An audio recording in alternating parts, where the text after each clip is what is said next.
Three, two, one. Hello, everybody. Welcome to the Creators Lounge podcast. I am your host, Ben Jaye, and it's time for another incredible episode. So I met this dude as a friend of a friend, and we met, had a very short conversation, and immediately we were like, let's do a podcast together. We got to document this and talk more about this project that's coming up for him. So, my man, give us an introduction. What is your name? Where are you from? And what do you do? My name's Austin Caldwell. I live in Bellingham, Washington. So like pretty much the most northwestern corner you can get the continental US. And I make music as Harbor Day. Produce, write, pretty much everything under the sun for the project. So Awesome. All right, man. Well, let's set the background stage for the audience. What is your background in music? When did you start making music? What were like the early influences for you, and what's your musical journey like from the beginning stages? yeah, I'd say it started out when I was much younger. There's a point where, you know, in elementary school and middle school, you have to start getting into electives and picking your own courses. And there's a chance for me to take like pre-band, which was like in 5th grade, and you pick like trumpet, clarinet, a flute, or trombone. And didn't want to do it initially. My sister, who was in middle school band already, she was like, okay, you've got to try at least 1 year of band and try it out. Wanted to play trombone. They ran out of trombones, ended up playing trumpet. And then that was like my first kind of formal music education outside of like the recorder mess that everybody in the US has to deal with. Yes. But then when I was like 13, I'd say, last present under the Christmas tree, kind of out of the blue, was a guitar from my dad. And then that was a foray into playing music outside of a classical setting. So I got a lot of like formal classical training from learning trumpet and later on tuba in high school band. And I learned guitar pretty much completely by myself. And that idea of like autodidactics and being able to teach yourself really whatever you want was this whole new monster for me. Of like, oh man, I can do anything I want. And that fed into producing later on really well, because you know, if there's a sound that you're chasing, like you do have the power to like go and try and learn how to articulate it. And that was like a really freeing thing for me. So yeah, in regards to influences though, early on when I was just playing guitar, I was super into like folk music specifically. I was into a little bit more like pop folky stuff, like folk rock, like of Monsters and Men, but also there was Fleet Foxes as well. And then there's this group called Villagers, who's like, it's like a one-man group situation, which every time I hear about like an individual artist like really chugging along on their mission and like really reinforcing ideas that they have and just like painting kind of like this world of sound, it's super inspiring. It's this guy named Connor O'Brien, a lovely guy out of Ireland, who for one of the first projects that I heard about kind of had a very like Bon Iver kind of hideaway situation where he was like, all right, for this record, I'm just going to go to this cabin by the sea, I'm pretty sure, and then record all of the instruments and just lay down everything I can and make an emotional record. And I still listen to it to this day. It's called Darling Arithmetic by Villagers, and absolutely adore it. Very emotional songwriting, very like beautiful production choices there. And then from then on, it's just been like the inspiration of like friends and like whoever else I can find along the way. Wow, dude, that's incredible. There's some really cool points you brought up throughout that. But I love you mentioned about like the getting away and like creating music by yourself. stage that some artists go through. Like, there's such a power in that, like being alone, away from all the distractions and influences, and being able to get in touch with who you are as a person, and just creating from that place of authenticity. It makes something that's really powerful and definitely long lasting. And then I also love what you said previously before about like learning to play guitar on your own, and how that opened your mind to everything else you could learn by yourself. It's powerful. It's really powerful, because I think that more and more so, people are becoming empowered to do what they want to do, especially with the rise of technology and the internet. Like in a lot of ways, the only limit that we have is ourselves, as long as we're willing to put in time and effort and, consistency and persistence and build the abilities we want to build. There's so many possibilities for us if we're willing to put in the effort, and if we actually care about it. Okay, so you kind of started off with playing physical instruments, pre-band and band days at school. So when did production become part of the picture for you then? Production came along way later. When I was a freshman in college, when I started going to good old Western Washington University, and I didn't have any proper DAW or anything like that. I literally just used Audacity, because I'd been hearing about a bunch of friends like, oh yeah, like I make music, you should try just like sitting down and recording stuff. And I had some like folk songs up my sleeve, and then recorded them into Audacity, and I very quickly realized the limitations of it and the difficulties that come with like the big hurdle that I dealt with was like there's no like tempo or like snap to grid situation. So I was like, how am I going to arrange things if it doesn't like kind of like lock in place?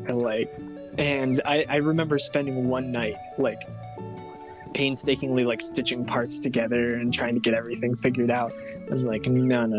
We're gonna have to like go a different route.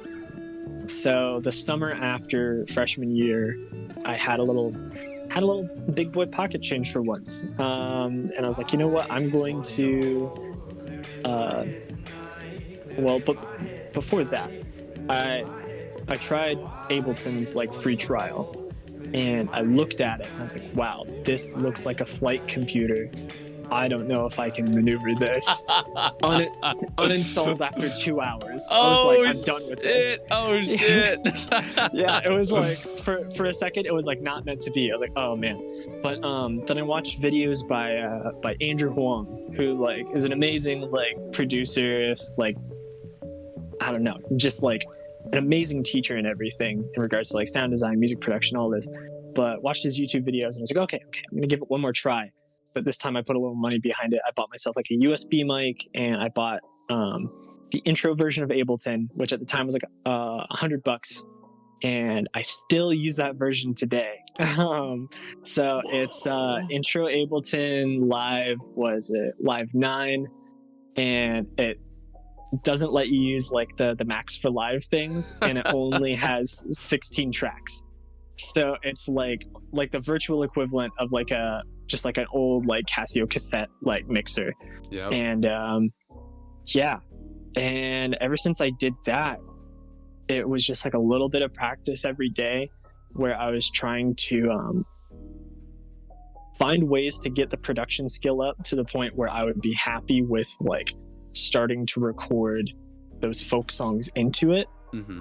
And then it ended up being this whole other thing, which like you sent me the production notes for this, and it's really funny. You brought up Own Self, which is a project that I completely forgot that I had done. Oh, what? Are you for real? That's crazy. Yeah, because like for the longest time I kept the two worlds of like folk music and what I was working on separate. I was trying to learn music production as an independent thing, and it came easiest through the form of learning about like lo-fi hip-hop production, because a bunch of people were like really getting into that scene and saying like, oh, how do I do flips of different tracks, or like how do I make things sound like have this like lo-fi texture, which seemed really attainable for me because I was using really shitty gear. And I was like, you know what, like this could be an aesthetic that could be like like I could fake it till I make it here. Yep. But then I really grew to love it as I was like researching it more, and that's what like Own Self like kind of focused itself into in this kind of electronic and lo-fi scene. Whereas like my self-titled stuff, which like I have I technically have like 2 self-titled like Austin Caldwell songs on Spotify, and I hate looking at that Spotify page, but I still don't know how to track down the original account to like to nuke it, so it exists on the internet right now. But there's like a folk song, and then a song that's got like really weird production on it that was like really the seed of like I guess like what Harbor Day has become today. That's the lens you have to look at it through, is the fact that because you did that, somehow it led to where you are now, you know. And exactly. So even though it's kind of painful to look back at it and be like, oh, what was I doing? Because at the same time, it's kind of like, I'm glad I did it, you know? Yeah. Oh my gosh. Because it could be like a really cringy moment when you look back on like, oh, these are like the synths that I used, or like these are the production choices. But at the end of the day, like you're limited to what you observe and what you learn, right? Mm-hmm. So at the time, I was still growing. I was still essentially just babbling with music production. Right. So like I just needed to get to that point where I could articulate more. Also at the time, it was a really funny situation because that summer I was working 2 jobs. And my parents were getting ready to move out to Michigan from Washington in like October. So like by like once I was gonna be back at school for a month, like all the stuff in the house was gonna be gone. So my room was like reduced down to my mattress on the floor, and some spare Home Depot boxes from work that I had at as a desk space. So I have like a photo of me where my headphone stand was literally just like a pen jabbed into the side of this cardboard box that I put my headphones on. It was the funniest thing. You do what you gotta do. You do what you gotta do. Oh god, dude. Cardboard tier producing like at its core. Oh, I fucking love that. It's like a totally new way to recycle, is like use cardboard boxes as a desk. Oh yeah, it was great. I still had a computer chair at the time, which was nice. That was the coziest piece of furniture in the room. Yeah, it's actually, you mentioned that. I'm strange. I think back to my early years. I did actually at one point I did have a cardboard desk per se. Wasn't the same situation as you, but yeah, for some reason I had like a cardboard box, and I had put my computer monitor on top of it, and I would sit on the floor and use my computer that way. So there you go. I mean, hey, it works. Start from somewhere. That's exactly what it is. And I actually want to ask you about that. I'm not sure if you will remember or not. But it's really hard for producers to put out their first song. There's so much like I feel like a lot of producers I talk to who haven't put out their first song, like this is that expectation of like it's got to be the best one ever. It's got to be, you know, recognizable. It's got to go what big, you know. But obviously in cases like yours and mine, like it was more about just putting something out there and then refining it as we went along. Do you remember by chance what it was that inspired you to put your first music on the internet? Was it just the fact that you had other friends who were producing? Was it some kind of idea of like, I'm going to be famous? Like, do you remember what it was that kind of inspires you to put out your first music? I think a big inspiration was like definitely a lot of my other friends putting out music and wanting to be kind of on that stage of that community to meet more producers. And it was more for like, not even to say resume's sake, but for the sake of having some sort of legitimacy behind the questions that I had, because I feel like going into college, when I went into the field of linguistics, and before I even got to college, like I had this idea that like, oh, before I can ask like intelligent questions, like I need to get as close to the answers I can possible, and then like resort to, not necessarily as like last resort, but then like have somebody else who knows like that step above me or those steps above me help me figure it out more. Like I emailed the head of the linguistics department like the summer before I even got to Western, and to this day, like Kristen Denham still thinks I'm the biggest nerd ever. But I was that way with music production. So like I just like made a whole bunch of songs and I just kind of like splattered them on SoundCloud, and then I like went onto these Reddit pages and I was just like, hey, could somebody just like critique my work and just tell me what they think about these? And it was kind of a hard process because at first I was showing like just individual songs, which can give folks like an image of your production style and like some of the hangups that you're experiencing. Mm-hmm.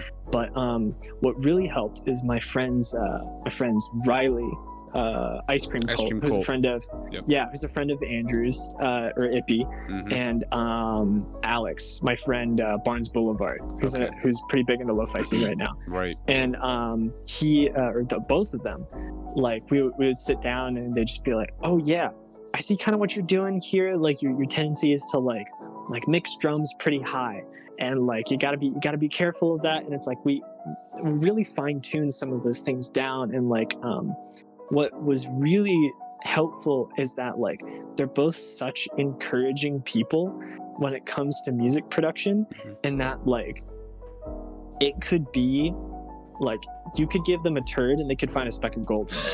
It's like they could walk away from anything with like at least one like good lesson or good idea that you've like started or developed, and say like you could like work with this. And that was a beautiful part about music production to me, because at the end of the day, even if you sit down for like an hour-long session and you record a bunch of stuff and you're like, I don't know if I'm really vibing with this track, you're still left with a bunch of samples that you can rework later. Like if you don't have the structure, you at least have the scraps. Yeah. Oh, I love that. I love that catchphrase right there. That's amazing. If you don't have the structure, at least have the scraps. Oh shit. No, and it's so true because, and we've seen so many artists do it successfully. I'm thinking of two artists in my mind from the EDM scene. Actually, I'm not sure. I thought Skrillex had done it before, recycling some of his early stuff from like his punk rock days. And I know another music producer, Savant, has done it as well, where he made like early stuff and then later resampled it in his future music. So it's absolutely true. You know, no matter what you're doing, when it's art, you can always recycle it. You can always recreate it. It can always lead to the next thing, even if you don't know what the next thing is yet. You know, it's about that process of getting the reps and creating. And I also, by the way, I love the community that you have. Riley and Andrew are fucking awesome, and it's so cool that you guys all had each other there to kind of be rounding each other out and shaping each other and helping each other like grow. And what stands out to me as well about you guys is that each of you, even though you all create lo-fi music, you all have like a different background in music or a different ambitions with music. And so whereas Riley is kind of into kind of like electronic stuff, Andrew is more into like film scores and things of that nature. And then you are like into like some folk stuff, like your background. So you all have like different backgrounds, but then you're also able to pull it together and build each other. It's so cool that can exist for you. Dude, yeah, thanks. It's really the thing that brought me back into it, because funny enough, like I made like the loosest connection with those guys when I first met them. Like I met them while I was riding on my cruiser board around campus one day, and I was like, other people were longboarding. Wow, I could kick it with them for a sec. Yeah. And I got some numbers, and I heard that they were into music production. Stayed in loose contact over the summer and the next school year. Didn't reconnect with Riley until my friend Alex like invited him over, and I was like, wait, I remember you. And then like we just kicked it like in my in Alex's like room, because he was my roommate at the time, right? And oh my god, it was like seeing a childhood friend again, because it was just this moment of like, especially when you're creating and you're just like shooting the shit, like making up whatever ideas you'd like. It's very freeing. It's very socially freeing, especially if you like have any sort of like social anxiety or anything like that, any sort of like barrier in daily life where you feel like you either can't fully be yourself or you feel at a lack of control. like the open canvas of the creative space, either whether it's an individual experience or a social sphere. It's like nothing else. 100%, dude. That's absolutely true. And it's cool that you got to experience it in real life. Obviously, a lot of people, I think, experience that in a digital sense through platforms like Discord or Twitch streams. But yeah, Oh yeah. you're absolutely right. Having that kind of community and that connection with people musically it's just a very freeing experience. It's just an incredible experience. Okay, so Yeah. you're putting music out under, own self. When did it become apparent to you that it was time to kind of close that chapter and move into the new era of like Harbor Day?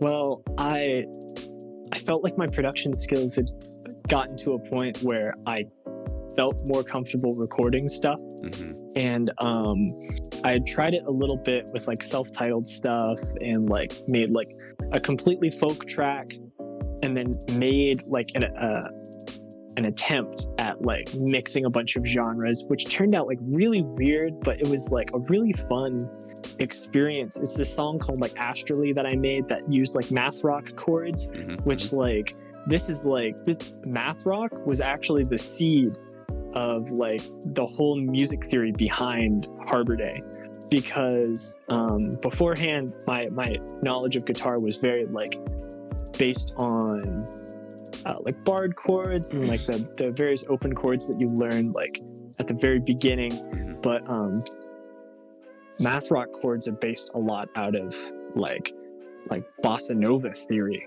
but it's just articulated in a different way. So like math rock led me to bossa nova, which led me to different forms of jazz, and those are still the chord shapes that I use today. So as soon as I picked up on that type of like chord usage, I was like, okay, I feel like I have a semblance of like a distinct sound.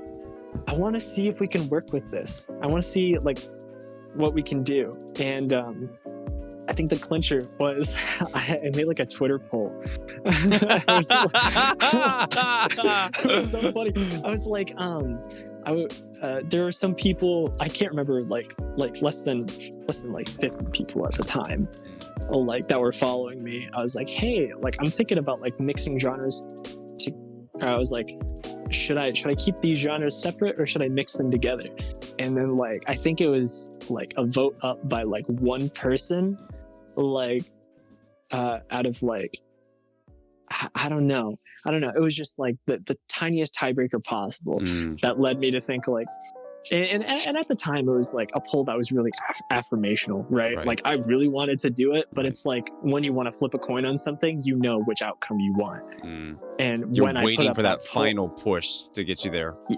Yeah, when I put up that poll, I was like, you know what? It's like really time. I was like, okay, I've got to come up with like a better like artist name, kind of go for there. And Harbor Day kind of came out of it because, especially living in Bellingham, which is a nice coastal city, I would spend a lot of time at the beach when I was kind of like feeling out of it, or like when I just need to like clear my head and stuff.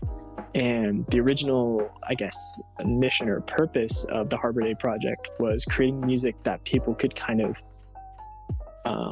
unload their emotions onto in a way, or like experience emotions in almost like a meditative sense, where like if I'm like telling a story or if I'm creating a soundscape, which at the time like I wasn't totally settled on if it was going to be like lyrical or if it was just going to be a fully instrumental project, so I dabbled in both for a bit. But with whatever the music was to be, I wanted people to feel like safe with it. I wanted people to feel like they could walk away feeling like they've like untied whatever like knot they've been like working at emotionally. So yeah, and because sitting by the ocean is kind of that for me. So I love that, dude. I love that. No, it's really cool. There's you have to have safe spaces like that, to self-reflect and like you said, unload your emotions and kind of figure yourself out. And real quick, just it's kind of a sub point, but you also mentioned like that you still use the same version of Ableton. Has that become like a safe space for you as well? Like your DAW has become like a safe space as well in that kind of sense? Yeah. It's its own little it's its own private piece of hell and heaven at the same time, of course. Yes.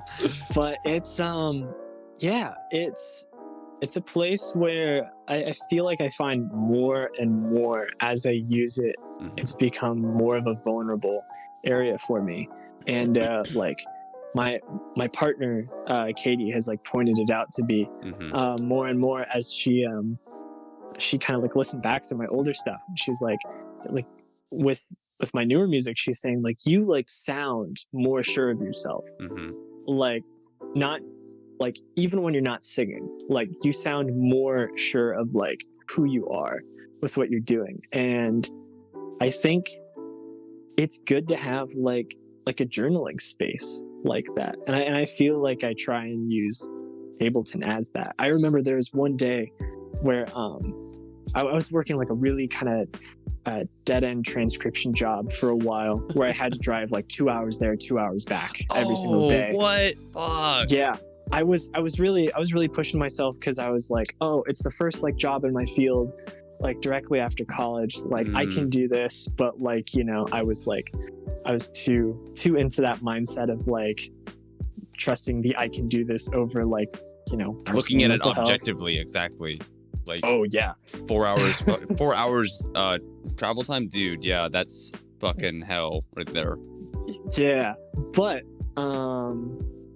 there's just like one day where it's just like it was just so much, and I like I never had made like music that sounded like distinctly noisy or angry, and like I really just treated this almost like people with modular synthesizers treat a patch, where I was just like, I'm just going to make a series of effects and just like something that I will just toss away at the end of the hour. So I made like this really crazy distortion patch for vocals, and then I had a crazy like pedal chain and like all this stuff going on where everything was just super saturated. And all I did was I like put on headphones, and then like I like texted my roommates. I'm like, I'm gonna be shouting for a bit. Just a heads up. I was just like, I think I said like, I'm recording vocals, don't worry. But like what that translated to was like, I'm gonna be shouting for a bit. But like and I just like, I'd never done this before, but I just like cried it out. I like because you know, journaling for me, like in written word, has always felt like I've always had this barrier with writing where I overthink and I think like, oh, I need to impress my future self if I'm going to read this. And like, no, that's not the purpose of it. The purpose of it is just like just articulating your emotions in a different way. And yeah, just that one like hour session of just like tweaking like just the sound of like me through like how I could hear myself to make it so that I could really just like push like how, I don't know, it was the most emotional sound design session I've ever had. And I think that may have been like an excellent lesson that day, realizing like the power of something that can appear so plastic and mundane to the outside world, where people see like music production, like engineering and stuff like that, as this art of reduction, this art of subtracting things down to like a finely sculpted like thing. But it's a playground. Wow. You can do whatever you want. That's powerful. That's so powerful. Kind of in that, as you're talking about this, I thought of a quote by Shannon Lee, who is the daughter of Bruce Lee. She said, "Practice is the safe space of mistake making." And I feel like I kind of feel like that ties in what you're talking about. You know, having a safe space to practice and express yourself was what led you to be able to discover who you were, you know, and to create your sound and craft your sound. And what you're talking about here, expressing emotions and kind of like getting your emotions out and figuring yourself out through your artistic expression. So many people aspire to do that.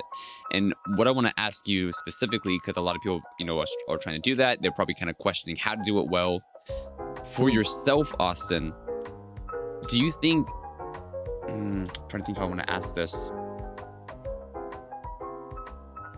how soon was it before you felt you were able to be honest with your expression and to be able to do it authentically and honestly? Do you think that was just sheer practice alone, or do you think it also went into like understanding music theory and understanding your DAW and understanding like musical techniques that helped you do it authentically? Yeah. Wow, this is a tough one because I think, there's always been like some bit of me in every single song that I've made. And that's not to say that like every single song has been like extremely inspired or anything, but like I was not one for like perfecting takes earlier on, which came to my detriment when I think back to like my first album that I put out, like and kind of for the timeline of things, my first like EP that I put out was like a half instrumental, half lyrical thing called Midnight Baseball, 5 songs. It had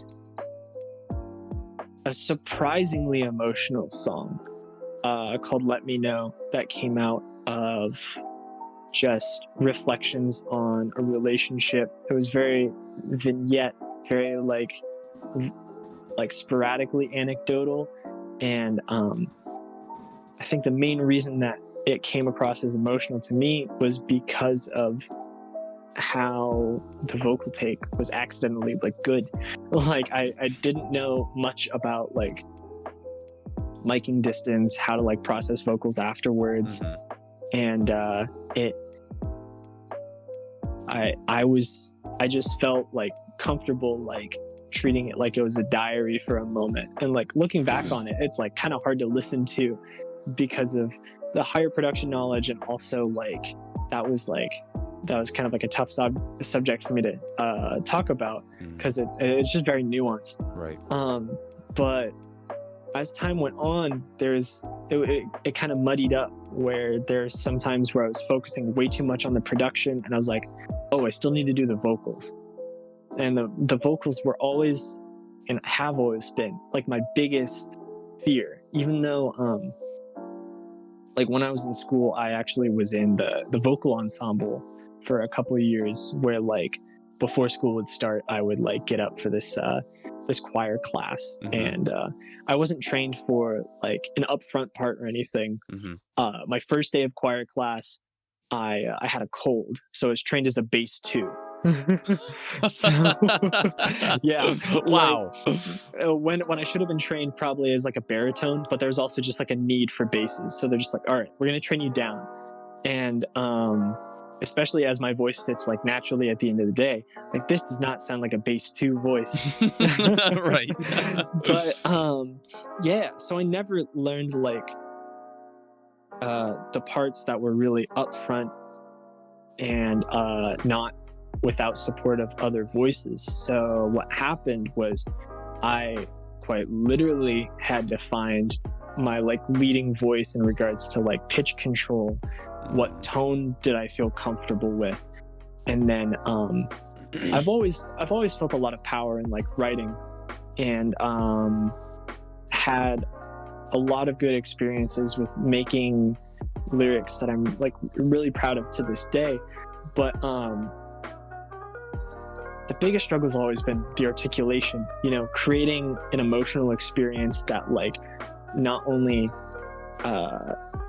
is at its core like good emotional musicianship with like vocal take and whatever the bass instrument is, but marrying that with production that feels complementary. And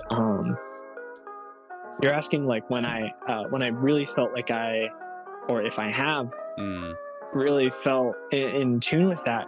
I feel like this next release is like the closest I've ever gotten, and I think I only plan on like trying my hardest to someday get that one song that feels like I'm truly articulating everything that I want to say. So, and that's the goal down the road. Awesome, dude. So Super, super cool. I love that.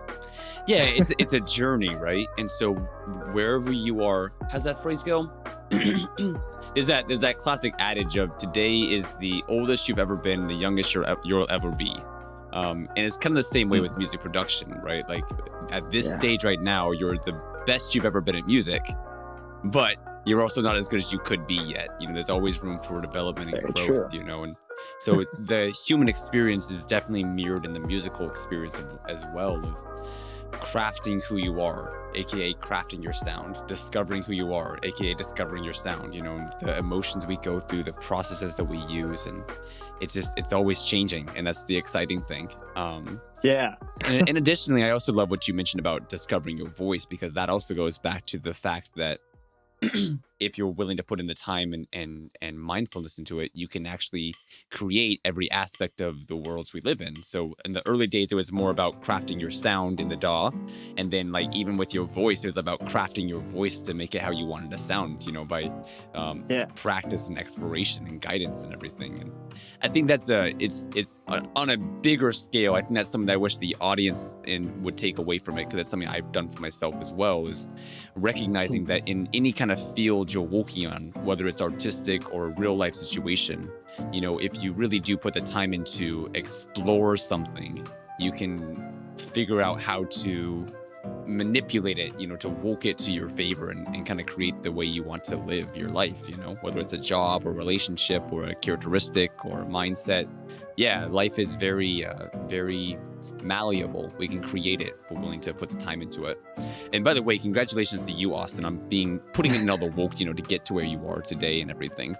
Thank you. Yeah, I really appreciate that, because especially in the year that I've had, where I mean, like, I've had a lot of growth in this past year, but it's felt very detached, because it's like so much of the interaction that I've gotten is like digital, and like so much is like, you know, it doesn't feel as tangible. I love like every single person that I've met in this past year, and how they've like contributed to not only my experience as an artist, but like to my experience as just like a human being trying to like make it through.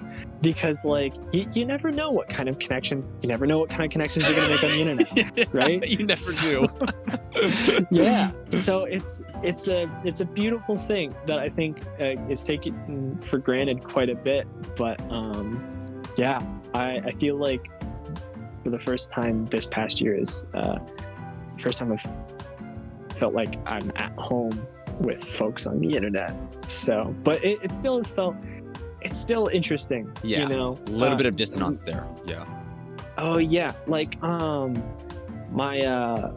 family, my uncle comes from this background of like good old fashioned American like classical rock band. Okay. And he's in this mentality of like, oh, these are the kind of like decisions that you make when you are like a band. This is what like a full unit looks like. And I'm like, well, I'm a one-man outfit, and most of my audience is like across the world. Like, what do I do there? How does and it he's just translate? kind of like, yeah, and he's just, you know, and he's struggling to help, because that's just like a variation that he's not familiar with, you know. And like, even though I've done some like, and I'm doing some work with a band right now, with some of my friends, and that's like a whole different world for me than doing stuff just as Harbor Day. It's really wild to have that kind of I don't know, wearing different hats musically. Yeah. So that's incredible. Yeah. Super, super cool. Okay, so you used to do Own Self, you know, you were kind of like discovering your sound, you transitioned over to Harbor Day. By the way, you mentioned the song Let Me Know, and that was on the Midnight Baseball EP. which is kind of a segue, if I'm not mistaken, between Own Self and Harbor Day, because actually on the Midnight Baseball EP, you included the song 5 More Minutes, which you had released as Own Self previously, and then transitioned over to Harbor Day at the same time, if I have my history correct. Oh yeah, that's perfect. Yeah, you're perfect. pulling a Nardwuar here, but like I feel like it was really fun. You messaged me this stuff earlier today, and I was like, oh my god, he knows too much. I appreciate the fact that you put all this stuff out there, dude, because it's an honor for me to get to have these kind of conversations with people. And so I feel like it's only my responsibility, and it's also my interest, which is why I do it, to put time and care into a conversation with someone, to understand who they are and what's brought them to where they are, and try to figure out what can I pull from this conversation that's going to help the audience, that's going to help me, that's going to give them a chance to express themselves. So it's a pleasure to do research and to figure out more about the artist's journey, especially yours, man. You've done so fucking much. It's just incredible and one of the hard things, by the way, for your episode was trying to choose what narrative I wanted to pull out of it, because you've done so many things. There was different avenues I could explore, and I was like, man, they're all so interesting. Which one am I going to go with? it's you know, it's kind of like storytelling. But getting into the Harbor Day project, how do you feel about where you've come to with it now? You know, some 3 years later since like the Own Self project, and being so deep into Harbor Day now, are you pretty confident with where everything's at? Are you happy with the growth you've seen? I'm really happy with where I'm at nowadays. It's like I don't know. I'm at like a weird like backpacking moment where, like, if you're on like a hike or some trip and you're like about to like reach like the top of the trail, you kind of had that sigh of relief, because like right now I'm finishing up this huge album that I've had in the works, like technically for the past 2 years, and it feels good. I feel like right now is kind of the realization of all of the time that I've put in, and it's like I never took any classes for it, and it's something that I could just like really proudly say, like, this is a product of my own work and my own mind. And as much as like I have like teachers and friends and family members that I can say like thank you to for like giving me like bits of knowledge along the way, it's like it's just like the way that they have allowed me to experience things and vice versa. It's just like there's like a whole lot of memories that are kind of flooding back to me, especially today and tomorrow when I'm like wrapping things up for this giant project. So it's kind of an emotional time. So to be more succinct, I would definitely say that I'm really proud of where I'm at now, because I don't know, I thought about when I was like 10, when I was like, oh man, like, you know, when we all joke around about like little jobs that we all want to do when we're older. I feel like I flipped between so many. When I was a kid, I was like, oh, I want to be like an astronaut. Everybody wants to be an astronaut. I want to be like a Lego set designer at one point, and I was just like, that's real specific. And then at one point, like a passing thing was like, oh, I want to be like a musician. That'll never happen. And look now at you I'm now. here. Look at you now.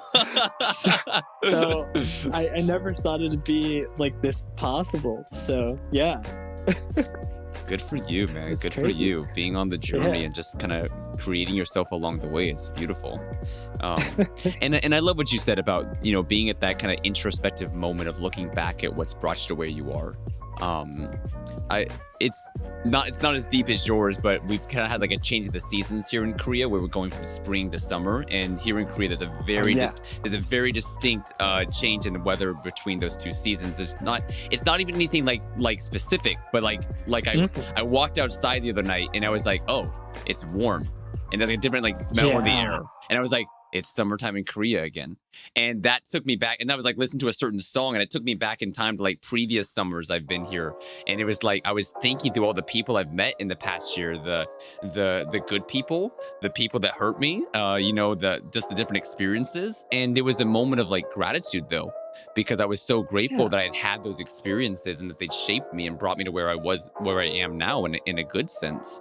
I think we're really lucky as creatives, you and me both, to have a way to express those experiences and to deal with them and to kind of I forgot the word for it, but just kind of take it a part of who you are as a person. Even though it's painful at the moment to either hurt somebody or have someone hurt you or to lose someone or someone pushes you away, whatever the situation is, all of Oh those yeah. moments, they shape us into who we are, and we're able to put it out through a song or a piece of content on the internet, and it's really powerful and beneficial not only for us to deal with it, but then also for the audience who gets to consume it and relate with it as well. I'm really glad that Exactly. you've been on that journey for yourself and it's brought you to where you are right now. Ursa Major, dude. Let's talk about Ursa Major, which is the name of Yeah. the project you're referencing right now. It's really cool. It's incredible this conversation's happening because not only did I get to meet you at the conclusion of the project, right now as we're recording this, you're obviously putting the final touches on the album. So this is a super cool Yeah. moment, dude. For the Yeah. audience who might not be familiar with it, can you explain like what Ursa Major is and how it plays into the bigger picture of your releases?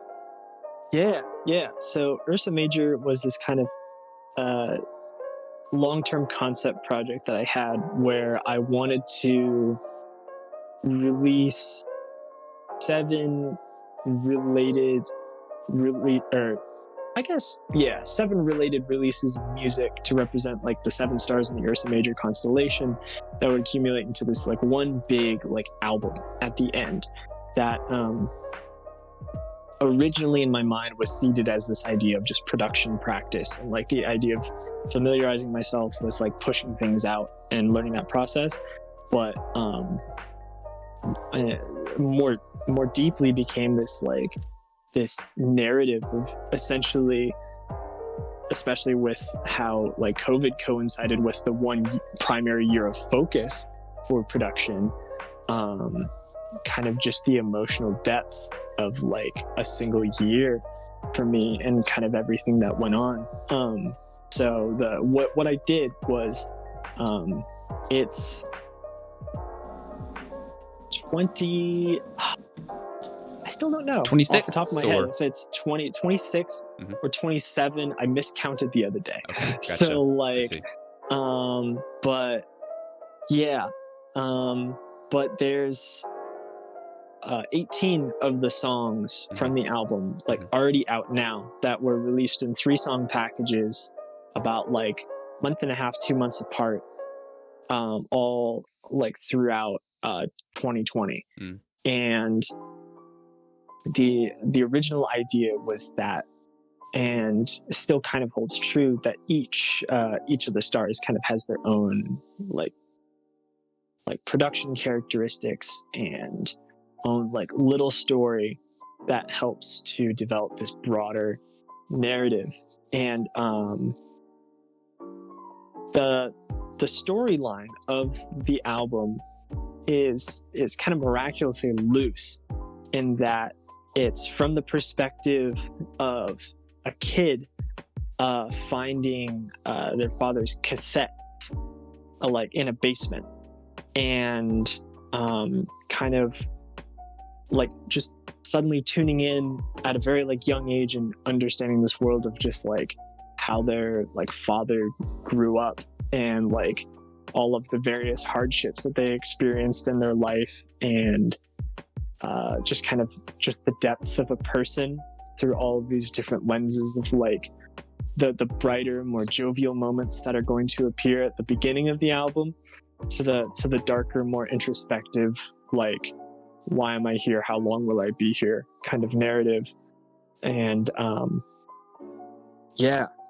And I've had that idea for a while because I feel like throughout my life I've been very conscious of the fact that like I am part of kind of like this nurturing line, and that I've always wanted to have kids or adopt kids at some point. And I always think of how not only how I want to be for myself, but for how I want to be for like my kids someday. Mm-hmm. And because I understand that there's very little that you can do like consciously that like you can like quote unquote like push onto a kid to say like I would like to introduce like this subject to you and like I want you to like it, but at the end of the day it's the kid's decision. But like, excuse me, whatever like moral or whatever the things that they may learn are important from like periphery of existence, like if they find that I make music someday and then they hear the kind of music that I made and they get to take something away from it, or they get to know that like I cared about them before they were even born or something like that, like Wow. I just want that so badly for I'm getting It's getting emotional, man. This is fucking deep.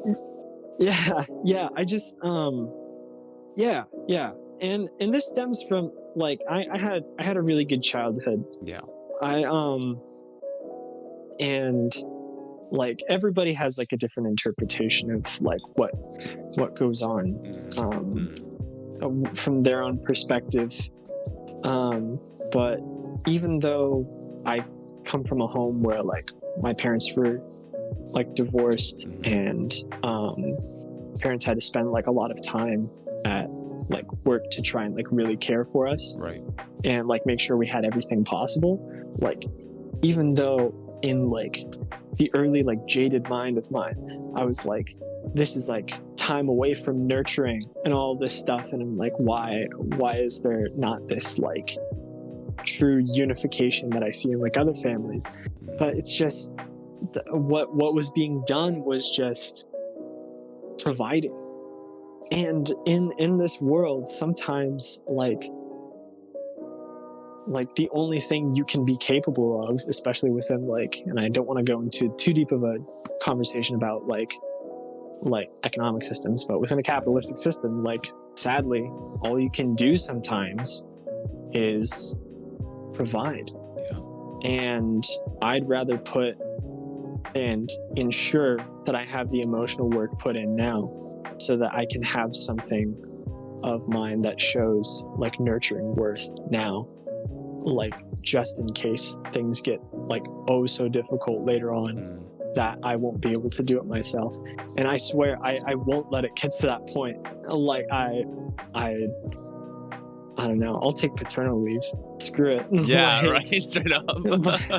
No, I totally get what you're saying, man. And it kind of hit me yesterday. It's funny. I was I teach English here in Seoul, South Korea, and I was talking with my kids about their dads for some reason.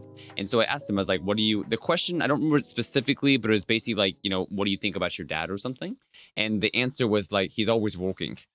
And I was like, it was kind of a moment of like, it was like, damn. I was like, how fucked up is it that as society, we've made it normalized that you don't see your dad or your mom because they're supposed to be at work, 8, 9, 10 hours a day.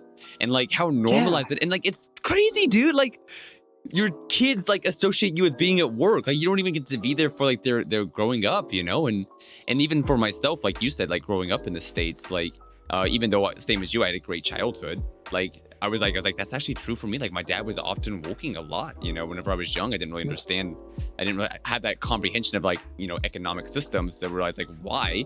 And it wasn't against my dad, but like, he was working a lot. And even if I look at myself now, like I don't have kids obviously, but like I'm working a lot. It's insane. You've really got to, I love what you're doing obviously with music and putting that out there and kind of like writing an open journal or documentation for yourself that can, play out later in the future. You've got to focus on what you can control, because there's stuff that is outside of our control, whether it's needing to have a job or needing to have money or whatever it is. At those moments, if you focus on that too much, it becomes very depressive. You've really got to focus on what you can control, what you can do, and how you are spending your free time, your free hours to make it to make your life what it is. So I totally relate with that, dude. Yeah.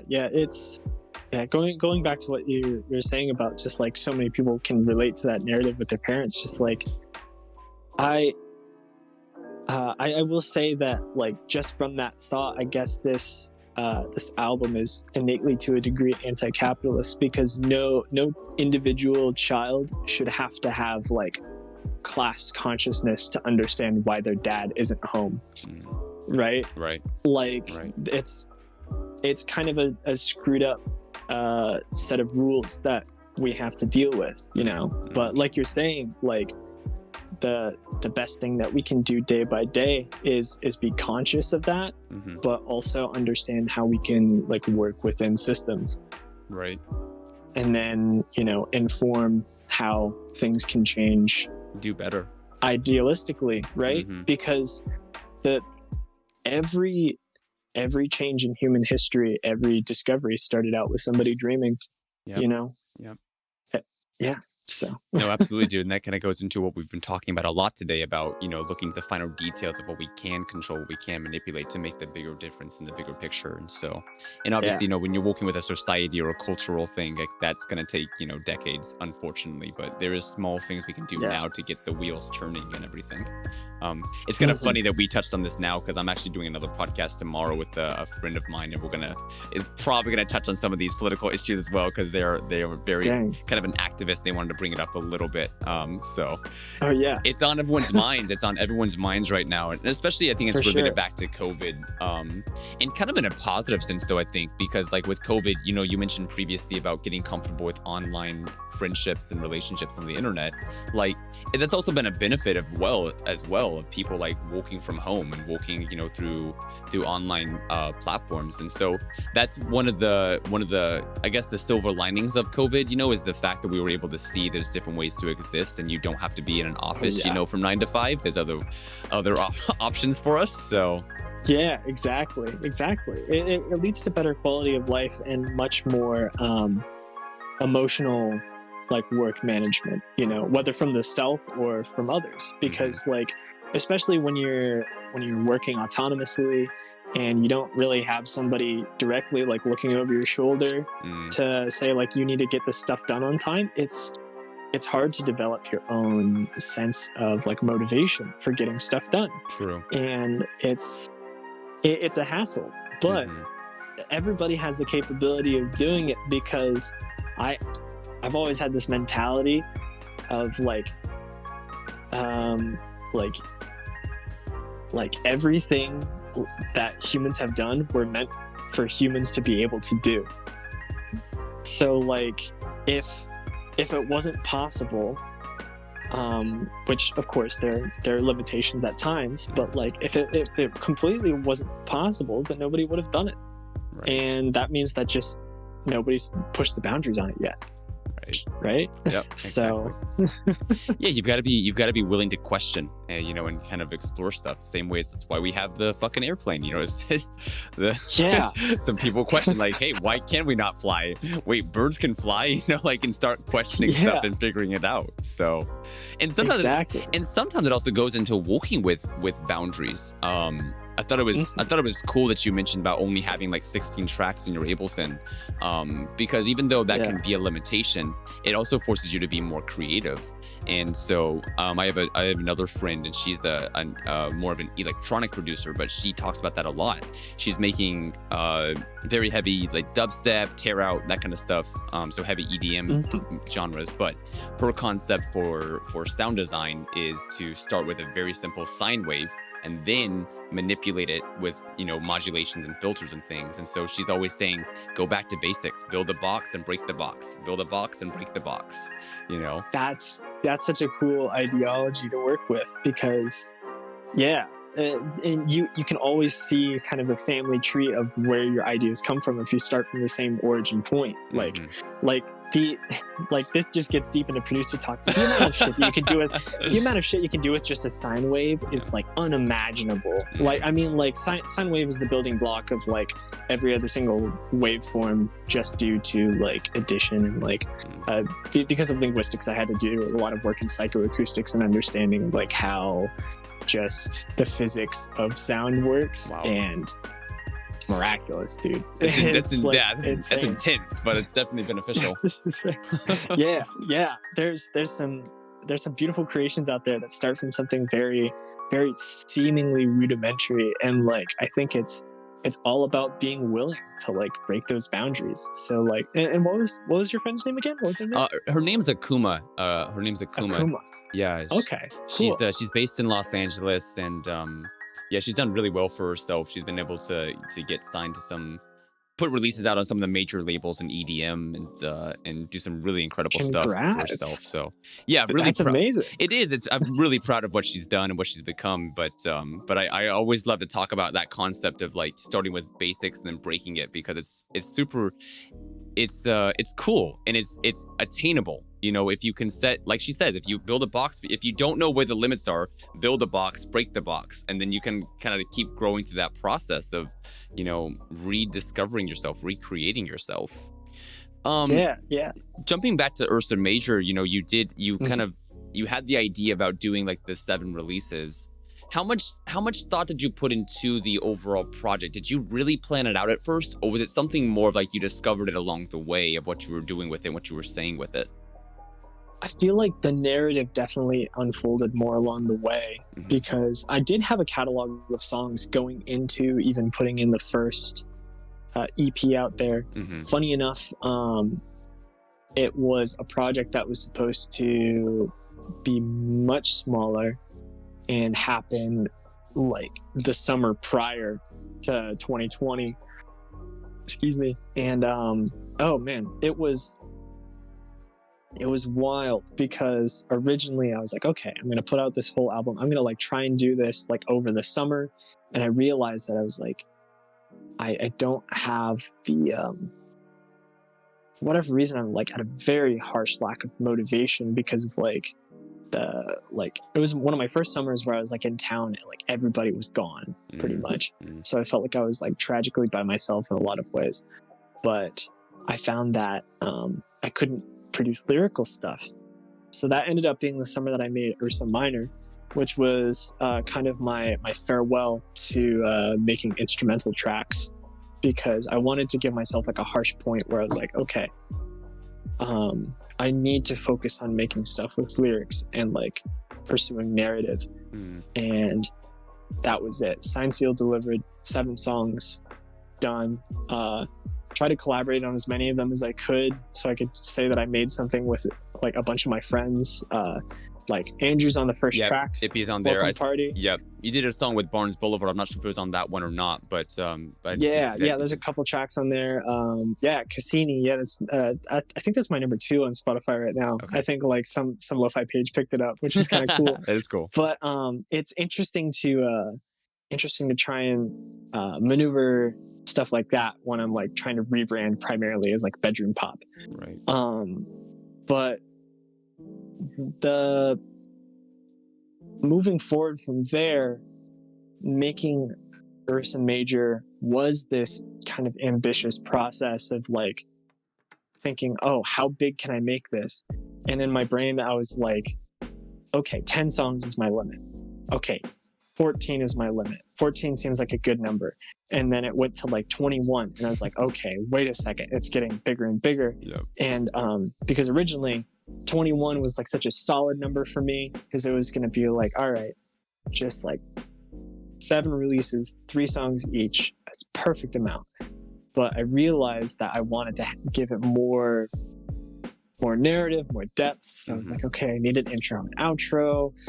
I want some other songs to kind of round out the emotions of this. And then we settled on like a massive number of I still don't know, as I'm like sifting through all the tracks, and every single time I say it, I'm pretty sure it's 27. I will be for sure tomorrow as I'm putting it in DistroKid. Yeah. But man, yeah. So, and the lyricism really was like, I guess, ad hoc throughout this past year, where I've just been producing constantly. Like there's never been a break since like I started actively writing and producing Ursa Major in late November, early December of 2019, and writing and production ended 5 hours ago, 6 hours ago, something like that. So thank you. I just gotta do some like final mastering things, Yep. making sure that I don't making sure that I don't like bash my brain over too many small details. Yeah. And then sending it off to stores. But yeah, it's I've kept saying over the past like week or so, like my go-to phrase is just like, it's crazy. That's all you can say. Sometimes that's all you can say. Yeah, because like every time I say it out loud, it's like I feel like I sound like I'm going absolutely buck wild. Like I tell friends like, oh yeah, I'm putting out a 26 song album. 26, 27. What the fuck have I done? How much am I putting into one project? And the biggest imposter syndrome thing that's like smacked me over this past year is the fact that like singles have really been the things that like take off in the world of like music marketing. Right. So I am for the next while going to make it my mission to treat each song marketing wise as if it were a single. Okay. And then I'm going to have kind of this fuel to figure out how we can make it all work in regards to showing it to people. And that's what I keep telling myself, at least. We're gonna hope for the best. But at the end of the day, marketing aside, because like I'm awful at marketing, I just think that like I'm just proudest that like nobody told me to do this. Right. So, but I did, and here we are. Straight up, dude. No, and that's kind of what I wanted to get your opinion on. I think that I've been talking about this a lot lately on social with different artists, is that I believe storytelling is becoming more and more appreciated again. I feel it's kind of underappreciated at this stage right now. And obviously there's different fields. So I primarily live in like the EDM circle with a lot of my friends are EDM producers. So there can be a lack of storytelling when it comes to, EDM songs. But I feel like in general, that the world's kind of moving more and more towards storytelling. I'll give an example. I don't know how much research you've done into it, but like NFTs is a good example. And so with NFTs, you could just mint a piece of artwork and then put it out there. But actually what's actually getting more traction and more recognition these days is the fact that people are telling stories with NFTs or doing something more with NFTs. And so there's artists who I've seen online who are like making a frame from one part of a bigger world that they've created. So they built an entire world and they're making an NFT based on one section of that world. And so basically, in theory, you could make separate NFTs for the entire world, and then people could collect different parts of that world, right? And so that's storytelling, and there's different storytelling, and storytelling goes into many different fields, whether it's a performance with visuals or the way that you arrange your set list, or even down to the basics of like writing a song that's telling a story. But what I think is cool about you is that obviously, especially with your background in folk music, is that you've always been very focused on storytelling and expressing emotions and telling stories with your music. So I'm curious about your thoughts on storytelling and marketing. How has that been for you in terms of crafting projects and then thinking about delivering them to audiences in the marketing sense? How have you kind of conceptualized that for yourself? Yeah, I've been trying to figure out more ways to do it on a more emotional level, because the biggest thing that's scared me about marketing is just how it dances within kind of the colder side of articulation of art, in that like you're trying to create the hook that draws people in, and sometimes it's made with really like psychologically like gripping methods and stuff like that.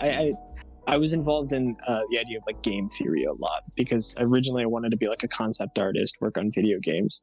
But a lot of what games focus on for retention is like Call of Duty, for example. It's like a lottery effect of just like spamming you with like this feedback. And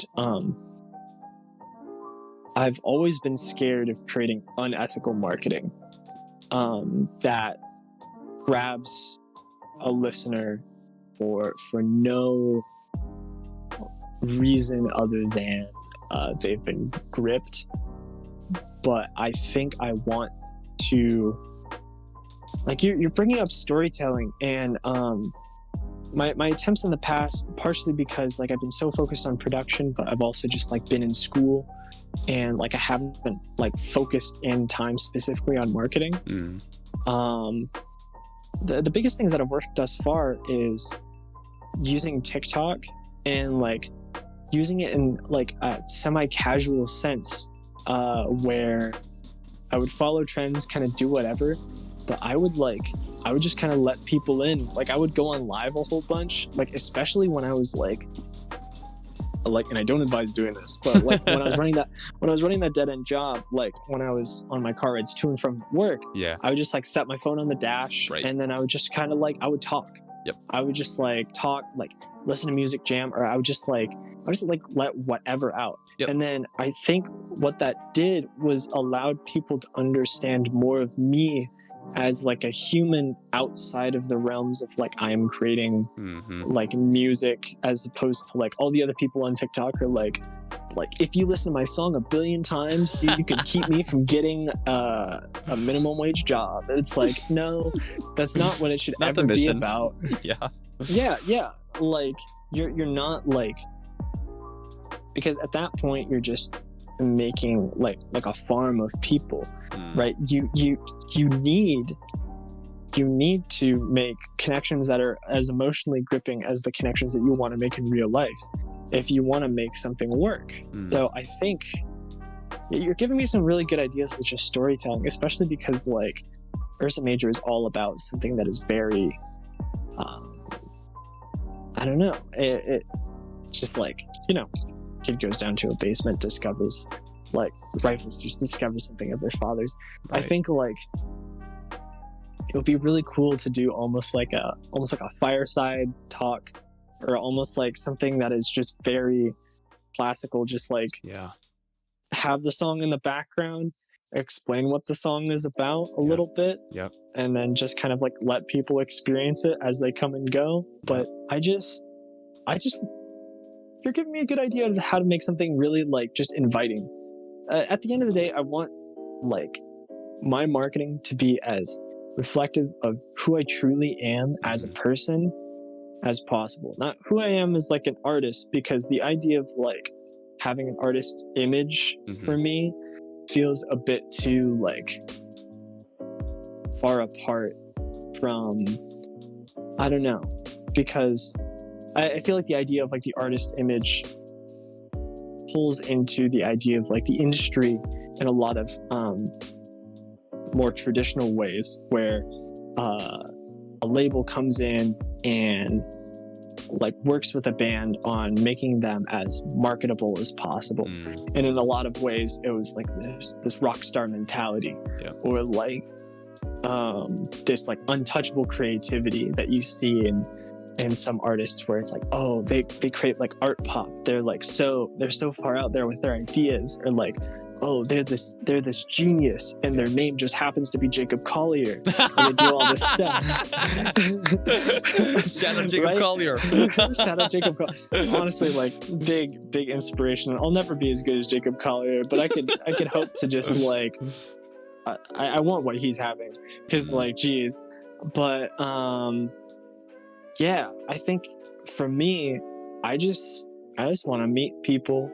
Like whenever people like hear about me through like weird happenstances, like if somebody, like a friend of a friend, like talks about me and just like hears about something that I've like done, like my first thing is like I want to like tell them my name, and I want to say hi, and I want to like get to know them and see how they are, because as much as like people can hear of me through like anything they like read or just like hear down the line, I think it's just a matter of human connection, because that's what fuels art and experience on this planet. So absolutely, I love that.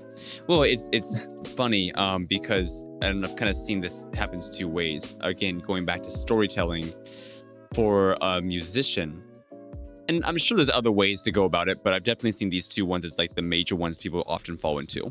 I do feel like being a musician is very much about storytelling, whether you are aware of it or not. And so the two ways to tell stories that happen most commonly is that either you tell a personal story, like in your case, you are the artist, you're telling your own personal stories, your own personal inspirations, which is storytelling, just realistic storytelling.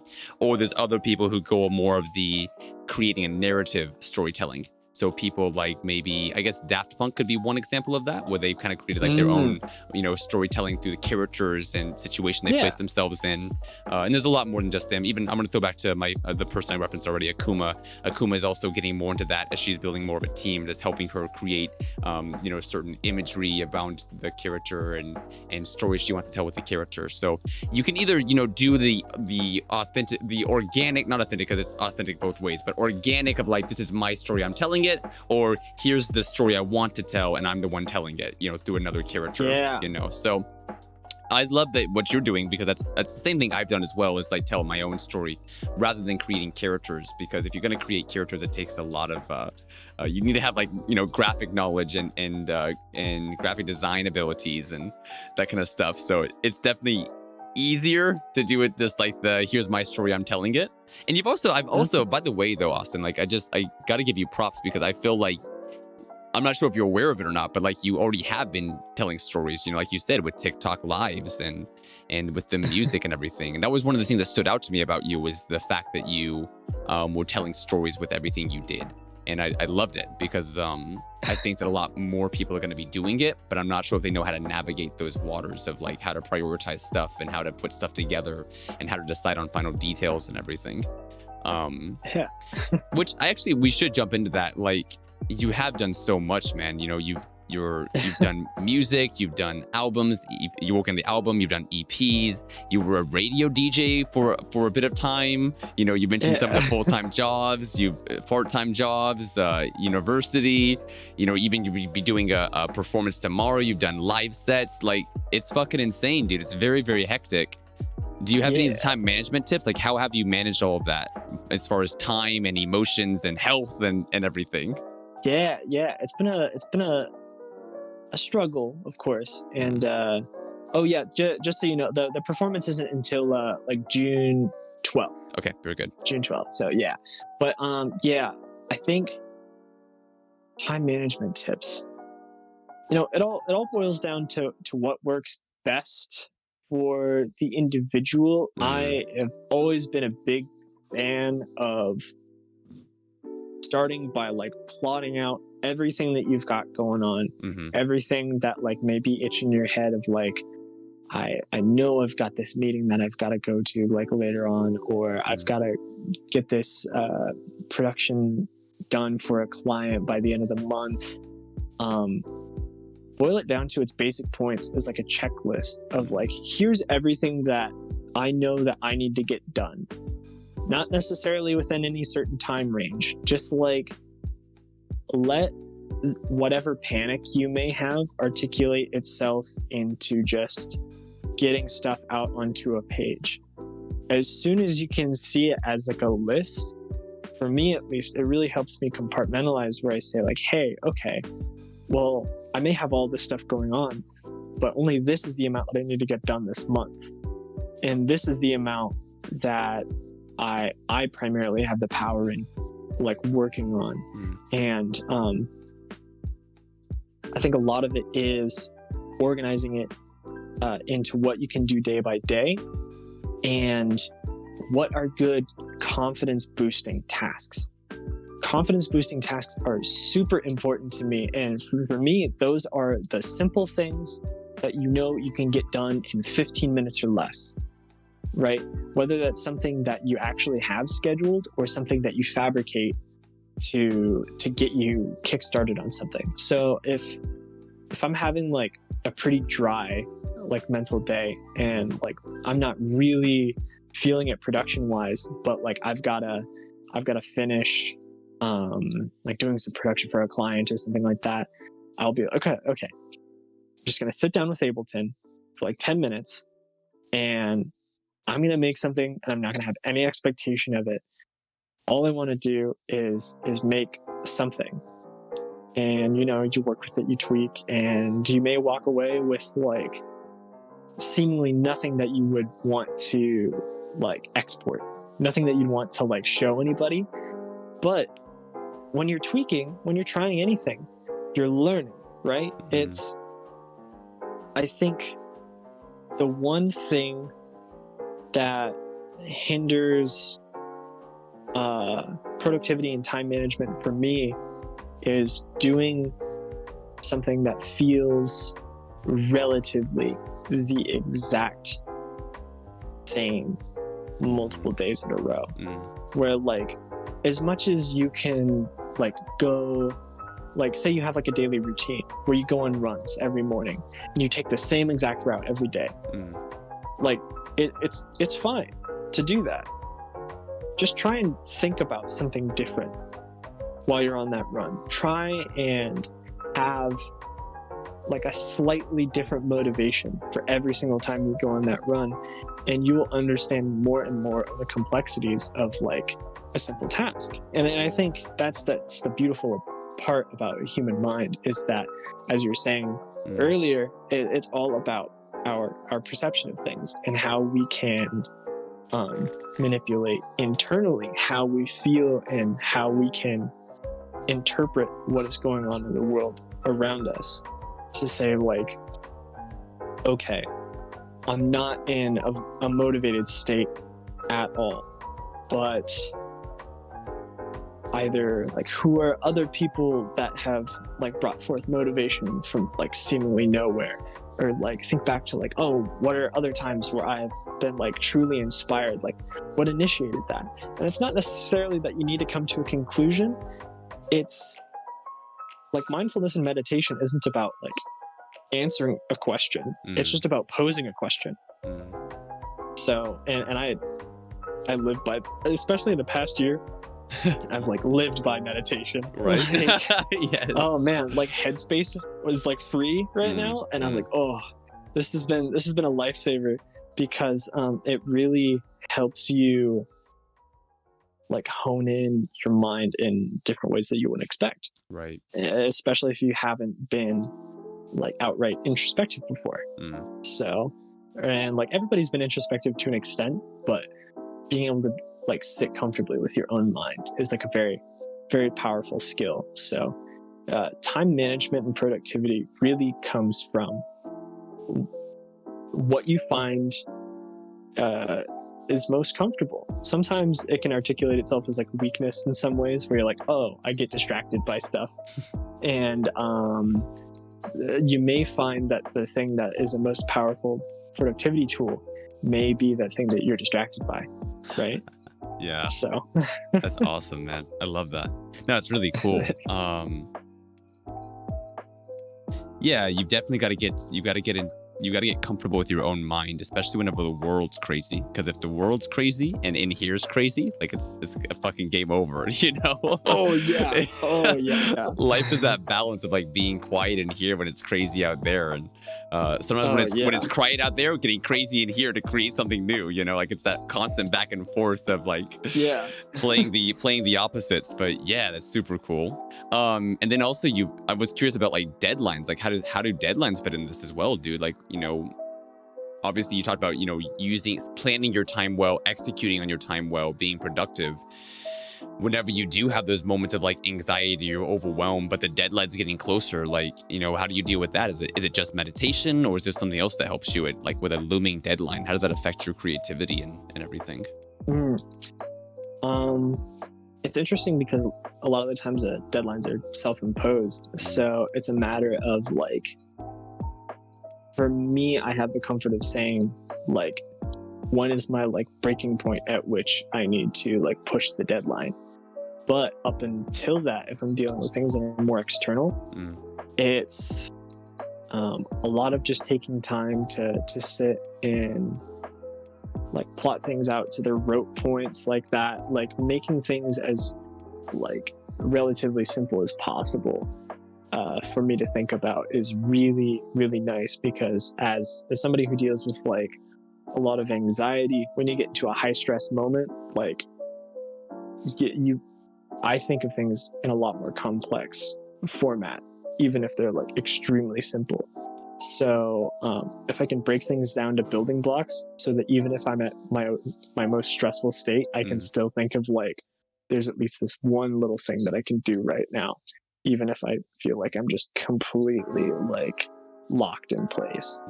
Then that really saves me in those moments. It's powerful. Yeah, I do the exact same thing, dude. It sounds like we both have very kind of hyperactive minds, like, thinking and analyzing. And so, which is a great thing because you can be prepared and kind of figure stuff out, but it can also be, very detrimental whenever it's either making you think too much about the future, therefore not doing anything, or just like thinking so much that you're overwhelmed and you get depressed or you just don't take any action at all. So you've got to get a comfortable relationship with that about, living in the moment, being mindful of the future and trying to find the way to live by both of those. All right, man. This has been incredible. Everything we got to touch on. Is there anything else that's on your agenda for the rest of the year? Obviously, you have the Ursa Major drop. You'll be doing a live performance in June, which is probably when this episode's going to be released. Is there anything else that's on your agenda for the rest of the year? For the rest of the year, spending more conscious time with like friends and family, and like figuring out how to hone in my free time more of the live setup. That'll be a fun like different project to tackle. And spending a bit more time with my bandmates for this other band that I'm in with. I'm actually in a band with Riley. Oh, really? And two of our other friends. Our group is called Hockey Teeth, and we make music that's kind of like Hippocampus, kind of Beatles inspired as well. And it's a fun outfit to work with. We funny enough, like right before COVID hit, like we were involved in like the university's battle of the bands, and like we won the battle of the bands at the university. But then like COVID hit, and then like the show that we were gonna play at got like wiped off the map, and we're just like, so it was a little discouraging, but it'll be cool to get back to working with them. All right, man, fantastic, super cool. Yeah, there's a few questions from the audience actually down here. So, oh, nice. I'm so glad you said Hockey Teeth because it made me think about the questions. I would have totally forgot about them. And coincidentally, the first question is from a user named Owen Rollinson, and they just said Hockey Teeth ? Oh, yeah, that's our drummer. That's our boy Owen. He actually just gave his senior presentation on his project for his like essentially like music engineering like major, where his project was recording Hockey Teeth's new EP that's going to be coming out in like July. And it was super cool to listen on that and like hear more about his strengths in his process and stuff, because he's super inspired by like Ringo Starr and stuff. But answer your question, Hockey Teeth ? Hockey Teeth ? Exclamation mark. I really like Hockey Teeth, so I'm proud to be involved with these boys. Good stuff. Another one is from Carol Zanella 1. Besides music, do you have any other passions? I was really involved in like language learning for a while. I really love doing that in my free time, and I want to get back into visual art. And I've been meaning to crack open another sketchbook. I had this thing where I would just like get a sketchbook and I would only do pen and ink drawings to just like really get the skills back, especially because I'm like super rusty. And I want to do something like that just to see how it goes. Good deal. We have another question, and I'm sorry, I'm going to mispronounce the username, but it's 5 Amy 0 Mur, and they said, what inspired Ursa Minor the most? Why did you pick the name Ursa Minor? Ursa Minor was, I guess, like the saving grace mini project that let me kind of forgive myself for not being able to put out Ursa Major in the original time that I wanted to.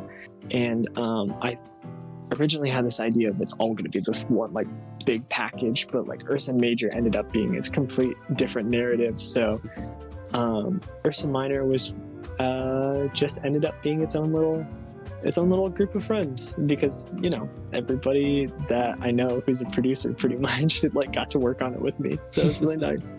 By the way, I was curious as a personal question. Do you think that choosing Ursa Minor, Ursa Major, working with constellations, do you think that was at all related to your interest in like being an astronaut in childhood, or not at all? Possibly. I was really into. I stayed up like. I have so many like little sub narratives for like all that stuff going on. But long story short, like I stayed up till 3 a.m. the very first time by watching a documentary about Stephen Hawking that my mom left on the TV, and I was really into cosmology for a bit. So like that could very well have inspired some of that stuff as it's expressed now. Good stuff. And the very last question, a bit of an ironic one, from a username Breakfast Slut, who I think you already know. How rad is your girlfriend on a scale of 1 to 10? I'd have to say 11. All right, man. Hi, Katie. That was all the questions from the audience. Dude, this was fucking incredible. I always have the guests leave a message to themselves of 1 year in the future. So, Austin, Harbor Day, to the you of 1 year in the future, which would be from today's recording, May 15th, 2022. What would you tell yourself? Man, well... Hey, baby. Hope you're well. I hope you're staying healthy. Remember that nothing's really moving too fast.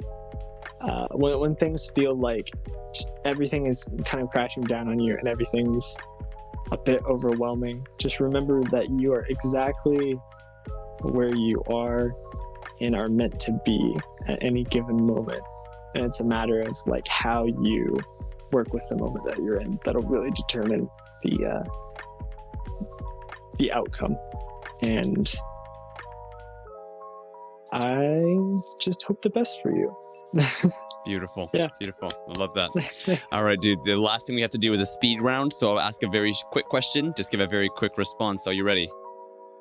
Yeah, cool. Let's get into it. Here we go. 3, 2, 1. Favorite color? Blue.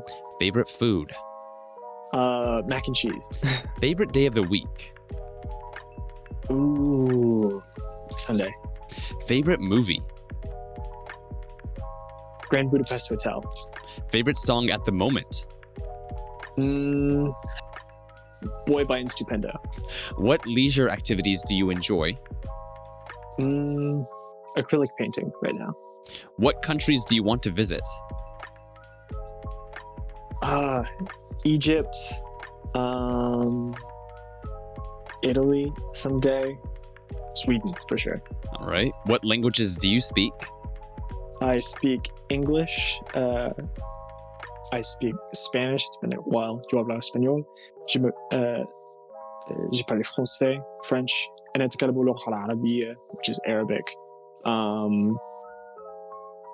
want to learn Russian. I have Russian Babbel subscription for the year and I've got to use it. Name one person alive or dead that you want to have a conversation with. Noam Chomsky.